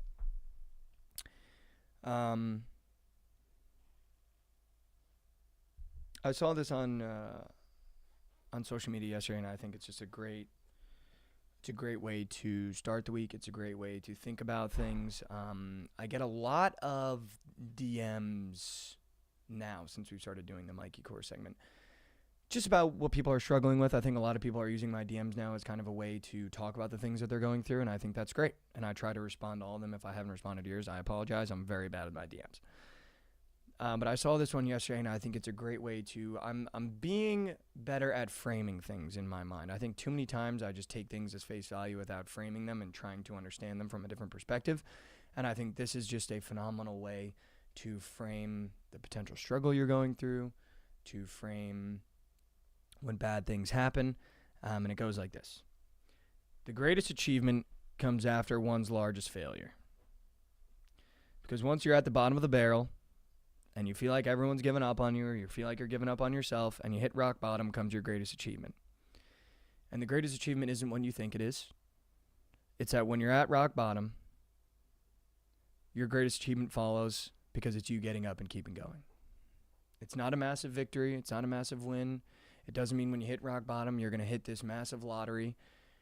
Your greatest achievement comes after your largest failure because it's the one where you just keep going. So if you're at the bottom of that barrel right now, if you feel like you're at rock bottom, if you feel like everything's going against you, if you feel like you're throwing punches and you just can't land one, just understand that the greatest achievement you have is just to keep going. And that once you hit that rock bottom is when you're going to hit your greatest achievement, and it's that you're showing yourself you have the strength to keep going. So on a Tuesday, do me a favor and just keep going. Because that's what shows you how strong you are. That's what shows you what your greatest achievement can be, and that's what shows you who you are as a person, is that when you hit that rock bottom and you feel like you can't keep going, you just keep going. And that's your achievement. You don't have to achieve anything crazy after that. As long as you just kept going, you need to know in your head that you've done enough. I love you guys so much. I love you. If you hadn't heard that today, I love you. I don't think we say that enough to each other, so I want to be the one that says it to you if you haven't heard it today. Take one step forward with me. I know how hard it can be in life to take a step forward, man. The human experience is taking steps backwards, and it's going to happen. So understand that's going to happen. And understand that if you are at rock bottom, you feel like you're at the bottom of your barrel, that if you just keep going and you keep taking one step forward, it's about the strength to keep going, not about the result of that step. And I think that's something we've learned through doing this show. So be the stronger person that tries to take a step every single day, because if we just keep trying and we just keep stepping forward, we're going to be farther this time next year than we are if we just sit there and let ourselves feel sad and let ourselves get beat down. I love you guys so much. We'll be here tomorrow, same time, same place. Elf is on BTL today, so make sure you go tune in right after this. Say what's up to the boys. I love you guys so much. Thanks for tuning in. As always, go say what's up to BTL and Elf right now, premiering live on the Bookit Squad.